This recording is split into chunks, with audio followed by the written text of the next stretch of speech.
rather than government seed.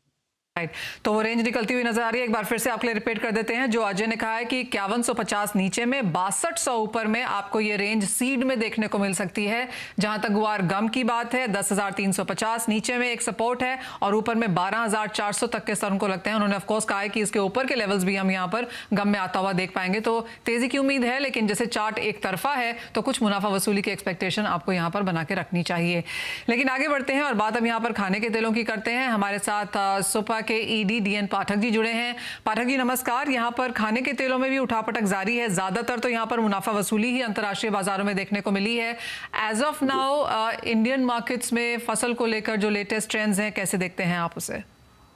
देखिए, फसल जो सोपा ने अनुमान जताया है, इस बार पहली बार हुआ कि मोर और लेस पूरा ट्रेड कहता है कि नहीं, अनुमान बहुत क्लोज हैं एक्चुअल के। तो फसल तो 120 लाख टन है डेफिनेटली। पिछले साल का कैरी ओवर भी काफी बड़ा है। तो जहां तक सप्लाई का सवाल है, कोई इशू नजर नहीं आ रहा है। क्रशिंग भी पिछले साल के मुकाबले थोड़ी बेटर है इस साल, थोड़ी डिमांड है। तो मैं समझता हूं कि अच्छी क्रशिंग रहेगी तो तेल की सप्लाई, जो लोकल सप्लाई है, वो पिछले साल से अभी बेहतर है। आगे अभी सेंटिमेंट्स हैं, थोड़ा भाव बढ़ा है क्योंकि जब स्टॉक लिमिट हटी तो जो स्टॉकिस्ट हैं और बाकी जो ट्रेड वाले लोग हैं उन्होंने खरीदना शुरू किया है। थोड़े प्राइस बढ़े हैं, लेकिन ये जो प्राइसेस हैं वो थोड़े से इंटरनेशनल बाजार में तेल का क्या भाव है उससे भी ऊपर नीचे होते हैं। थोड़ा सा कंसर्न कभी कभी लगता है कि ब्राजील में जैसे और अर्जेंटीना में यहाँ सोइंग हो रही है, वहां अगर कुछ कंसर्न हुआ मौसम का तो शायद प्राइस पर इफेक्ट आएगा। अदरवाइज ओवरऑल जो सेंटिमेंट्स हैं, फंडामेंटल्स हैं, वो एकदम ऐसे हैं कि supply is much more than the demand. Alright, वो तो अच्छी बात है। तो जो इतने सालों का ट्रेंड रहा है, थोड़ा सा उसमें रिवर्सल आप आता हुआ देखते हैं? आपको लगता है कम इंपोर्ट्स इस बार हम होता हुआ देखेंगे सोयाबीन के, सोया मील के? सोया मील का इंपोर्ट तो मैं इस बार बिल्कुल होता हुआ देखने नहीं चाहता और ना मुझे लगता कि होगा।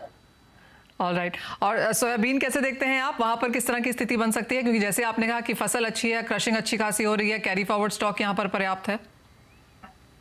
सोयाबीन का इंपोर्ट देखिए पिछले साल 5 लाख कुछ हुआ था। इस साल मैंने अनुमान लगाया 2-2.5 लाख टन का।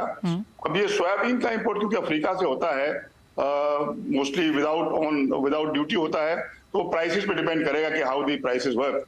अभी थोड़ा बहुत इंपोर्ट अभी हो रहा है, लेकिन जब थोड़ा सा भाव बढ़ते हैं तब शायद इंपोर्ट ज्यादा होता है। अभी कहना मुश्किल है कि इंपोर्ट पिछले साल से ज्यादा होगा। मुझे लगता है कि पिछले साल के मुकाबले इस साल सोयाबीन का इंपोर्ट भी कम ही रहेगा। ओके। आगे जाके अवेलेबिलिटी तो आपने कहा बेहतर है ही यहाँ पर, लेकिन भारतीय बाजारों में मांग किस तरह की बनता हुआ देखते हैं? ऑफकोर्स शादियों का सीजन है, आपको लगता है कि अगला एक क्वार्टर एटलीस्ट यहाँ पर मांग बेहतर रह सकती है? देखिए, तेल की मांग जो है वो तो अभी फेस्टिवल सीजन चला गया है तो नॉर्मल डिमांड आ गई है। तेल के भाव पीछे जो गिर गए थे वो फिर से थोड़ा रैली किए हैं, लेकिन तेल की अपनी जो डिमांड है वो नॉर्मल बनी रहेगी। उसमें कोई कमी आने की उम्मीद तो खैर है ही नहीं बिल्कुल भी। अपनी पॉपुलेशन बढ़ रही है, इनकम बढ़ रही है, थोड़ी खपत भी बढ़ रही है, तेल की डिमांड नॉर्मल रहेगी और इम्पोर्ट भी नॉर्मल लेवल पे बना रहेगा। अगर बाहर के बाजार में बहुत कीमत बढ़ती है या इंडोनेशिया, मलेशिया फिर से कोई एक्सपोर्ट टैक्स लगाते हैं तो थोड़ा पाम ऑयल का दाम बढ़ सकता है, थोड़ा सा वहां पे इंपोर्ट कम हो सकता है।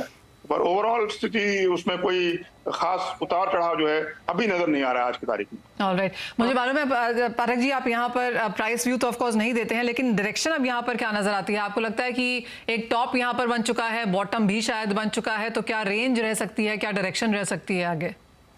मनीषा जी मैं इस बारे में माफी चाहूंगा। लेकिन आपको लगता है कि एक टॉप ऑफ कोर्स बहुत हमारे पीछे है और बॉटम भी हमारे पीछे है? सवाल घुमा फिरा के वही है तो उसको रहने देते हैं। मेरे आपके पास अजय केडिया जी हैं और ऑलराइट, अजय जी आप मेरे सवाल का जवाब दे दीजिए। बिल्कुल, मुझे लगता है कि देखिए एडिबल ऑयल कॉम्प्लेक्स में जून की गिरावट के बाद कहीं ना कहीं पूरा मार्केट उभरता हुआ दिखाई दिया, क्योंकि डोमेस्टिक मार्केट में 2020-21 के मुकाबले इस बार एक्सपेक्टेशन था, जैसे सीआईटी की रिपोर्ट भी थी 1.5 लाख करोड़ का सेल है और साथ में 32 लाख शादी है, तो ओवरऑल कंजम्पशन हो चुका है। तो आई एम एक्सपेक्टिंग के फर्स्ट वीक ऑफ दिसंबर तक मार्केट स्टेबल रहेगा, बट बियॉन्ड दैट अगर हम ग्लोबल मार्केट और डोमेस्टिक मार्केट में सप्लाई की बात करें तो काफी ज्यादा रहेगा। तो मैं ज्यादा बड़ी तेजी नहीं समझता हूँ।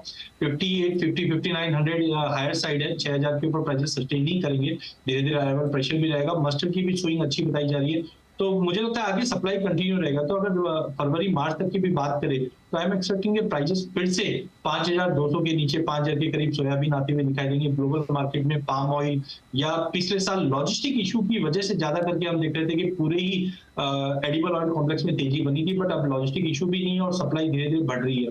तो slightly bearish on overall edible oil complex में अगले महीने 2 महीने के अंदर धीरे धीरे गिरावट बढ़ती हुई दिखाई देगी। यानी कि वो स्थिति यहाँ पर प्राइसेस की ले सकती है। ब्रेक से पहले एक फाइनल सवाल आपसे पाठक जी, और वो ये कि फ्यूचर्स ट्रेडिंग यहाँ पर शायद फिर से लौट सकती है दिसंबर में। सोपा की ऑफ कोर्स इसके बारे में अपनी रिजर्वेशंस रही हैं, जिस तरह की उठापटक हमने प्राइसेस में आते हुए देखी है, आपका अब क्या व्यू है? जहां तक सोयाबीन का सवाल है, हमारा व्यू परसिस्ट करता है क्योंकि वो बड़ा लॉजिकल है। तेल और बाकी चीजों में जहां पे हम बड़ा इंपोर्ट करते हैं और बड़े वॉल्यूम में इंपोर्ट में, वहां पे फ्यूचर्स ट्रेडिंग होनी चाहिए। लेकिन सोयाबीन जहां हम बहुत मार्जिनल प्लेयर हैं, जहां ओपन इंटरेस्ट बहुत कम होता है और जहां पे सप्लाई डिमांड की कोई इशू नहीं है और वर्ल्ड के मुकाबले हम 2-3% सोयाबीन उगाते हैं, वहां पे फ्यूचर्स ट्रेडिंग हमारा रिजर्वेशन अभी भी बना हुआ है। बाकी चीजों में मुझे लगता है खोल देना चाहिए और तुरंत खोल देना चाहिए।